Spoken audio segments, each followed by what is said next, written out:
પુરુષોત્તમ ભગવાનની જય. જય શ્રી કૃષ્ણ મિત્રો. ઉત્સવનો મહિમા ચેનલમાં આપનું સ્વાગત છે. મિત્રો, પુરુષોત્તમ માસ 18 જુલાઈથી શરૂ થાય છે.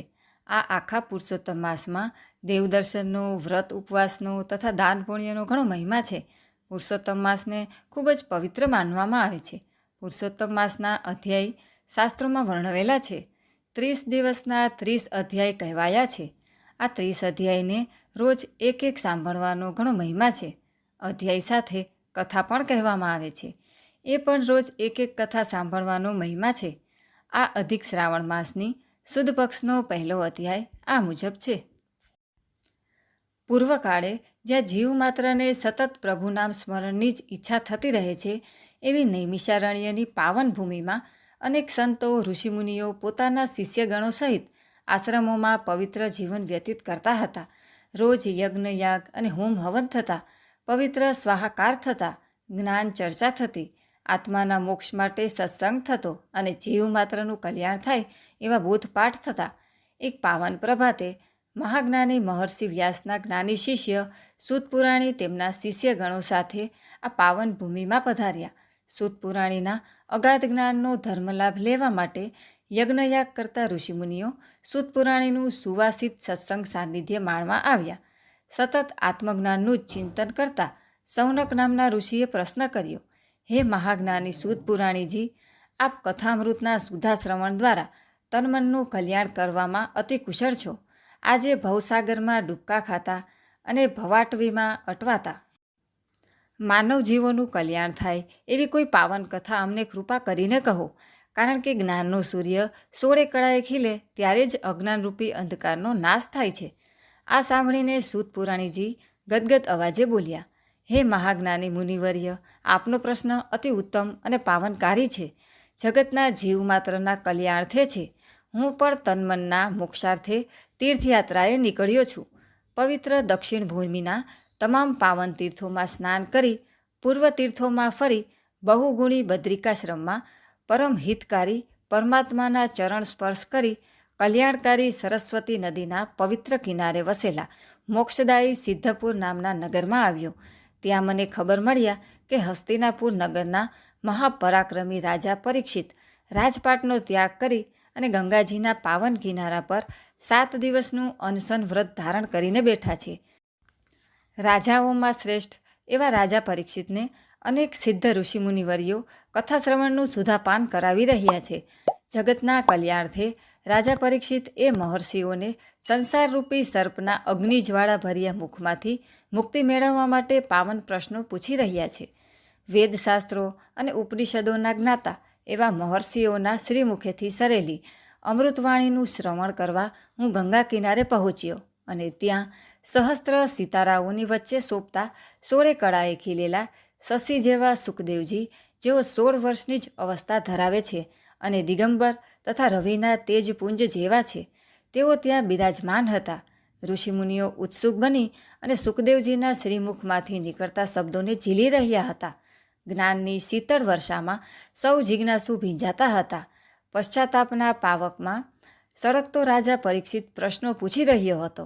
આવા અમૂલ્ય અવસરે મેં પરમાત્માની પરમ કૃપાથી 1 સપ્તાહ સુધી આ જ્ઞાનગંગામાં સ્નાન કરવાનો લાવો લીધો. 7મા દિવસે મુક્તિ પામેલા રાજા પરીક્ષિત મોક્ષને પ્રાપ્ત થયા. ત્યાંથી હું આ નૈમિષારણ્યમાં ઋષિમુનિઓના દર્શન કરી જીવન કૃતાર્થ કરવાના શુભ હેતુસર આવ્યો છું.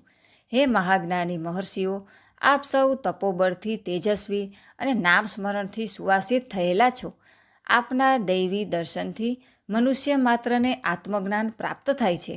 મારું તન, મન અને જીવન પણ કૃતકૃત્યતા અનુભવે છે. પુરુષોત્તમ અધ્યાય પહેલો સમાપ્ત. બોલો પુરુષોત્તમ ભગવાનની જય. મિત્રો, હવે આપણે અધિક માસના પહેલા દિવસની શ્રી કાઠા ગુરમાની વાર્તા સાંભળીશું. ભૃગુપુરમાં એક ડોસી રહે. ડોસીનું નામ જમના ડોસી. ડોસીને 2 દીકરા. 2 ખાધે પીધે સુખી, પણ ડોસી દીકરાથી જુદી રહે અને ધર્મ ધ્યાન ધરે, કથા કીર્તન કરે, કોઈને ખવડાવીને ખાય એવો સત્ય જીવ. અધિક માસ આવતા જમના ડોસીએ વ્રત લીધા.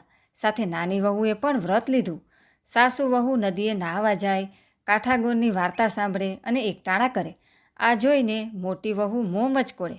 પૈસાદાર બાપની દીકરી એટલે લાડમાં છકી ગયેલી. ધર્મને ધતિંગ કહે, એકટાણાનું અપમાન કરે, ભજનને ભાંડે.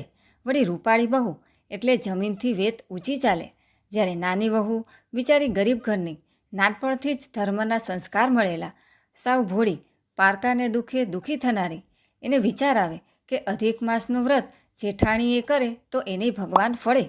ભોળી દેરાણી ગઈ જેઠાણી પાસે અને કહેવા લાગી, ભાભી રે ભાભી, વ્રતમાં રૂડું વ્રત અધિક માસનું, તમે ચાલો ને અમારી સાથે. નદી કાંઠે નાસું, વાર્તા સાંભળશું, એકટાણું કરશું અને મંદિરે જઈ કથા સાંભળશું. ભગવાન તો ભાવનાના ભૂખ્યા છે. આ સાંભળી અને જેઠાણી છણકો કરતાં બોલી, જા બાઈ જા, તું છે વેવલી અને ડોસી છે નવરી, મારે તો ઘડીનીએ નવરાશ નથી. કરમ કૂટે કે કાઠાગોર પૂજે, મારે તો લીલા લેર છે, મારે તો ઘણી પેઢીએથી આવે. પુત્ર નિશાળેથી આવે, દીકરી સાસરેથી આવે, વહુ પિયરથી આવે, મારે તો 32 ભોજન ને 33 શાક, કપાળે ટીકો અને કાખમાં કીકો, ઝૂલતું પારણું અને ગમ્મર વલોણું, ખતખતથી ખીચડી અને સુવાવળી દીકરી. તમારે રહો ભૂખ્યા અને બાંધો પુણ્યના પોટલા. જેઠાણીનું આવું અભિમાન જોઈ બિચારી દેરાણી તો ગળગળી થઈ ગઈ. ભગવાનનું અપમાન ભક્તથી શે સહન થાય? એ તો ગઈ સાસુ પાસે. ત્યારે સાસુમાં બોલ્યા, કરે ઈ ભરે અને વાવે ઈ લણે, એના કર્યા એ ભોગવશે. સાસુ વહુ તો પાછા ધર્મ ધ્યાનમાં લાગી ગયા. આ બાજુ અભિમાની જેઠાણી પર કાઠાગોર કોપાયમાન થયા. ક્રોધ પ્રગટ્યો એટલે અમાપ કે કાઠાગોરે દીધો શ્રાપ. પતિ પેઢીએથી ન આવ્યો, દીકરો નિશાળેથી ન આવ્યો, દીકરીના સાસરિયા કોપ્યા અને સીમના ઢોર સીમમાં જ રહ્યા. જ્યાં સુખની છોડ ઉઠતી હતી ત્યાં કાગડા રોવા લાગ્યા. અભિમાની જેઠાણીના તો ગાત્ર ગળી ગયા.